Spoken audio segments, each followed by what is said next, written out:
Magandang hapon mga Lods. Dito tayo sa ating munting garden ano. Ayan, tumubo na po yung ating mga sitaw. At ayan, nalinis na po natin yung puno niyan. Kakaabuno lang po yan mga idol. Ayan. Kaya ayan, yan po yung pagkakatuwaan natin dito sa likod kapag ako po ay nakatambay dito. Shoutout po pala ako sa mga kaibigan ko dyan, lalong-lalo na po sa mga nagla-live.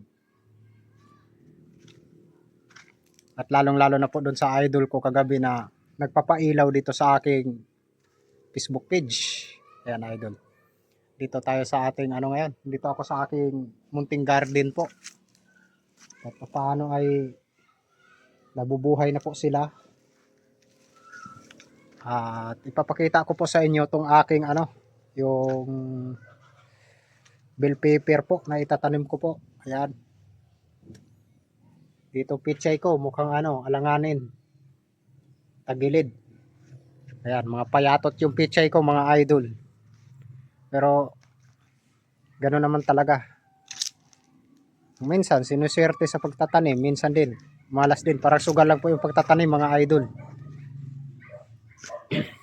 Pero ang kagandahan naman dito, once na nagtatanim po tayo sa ating bakuran, ay hindi na po tayo lumalayo para kumuha po tayo ng ating gulay, no?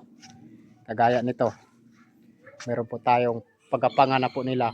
Pag sila na po ay gumagapang na po sa ating bakod-bakod na linalagay, ay doon na po natin makukuha yung kanilang mga bunga. Ganda dito mga idol. Dito lang po tayo mamimitas nito eh.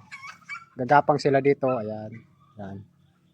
Yan. Kumbaga dito sila gagapang, dito po tayo mamimitas. Ito po yung daan. So, 'di ba? Astig. Ito po pala sa kabila banda mga idol.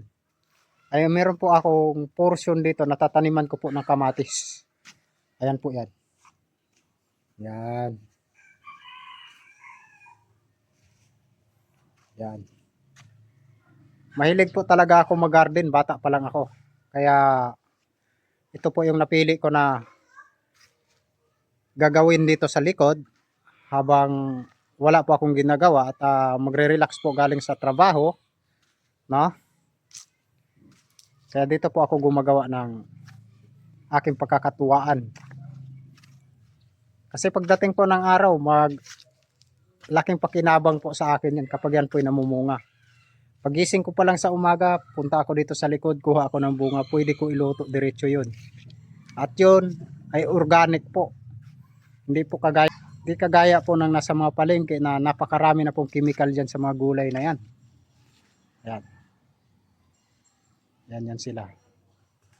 So ayan, shout out po sa lahat at magandang hapon po mga idol. Stay safe sa lahat po at God bless all.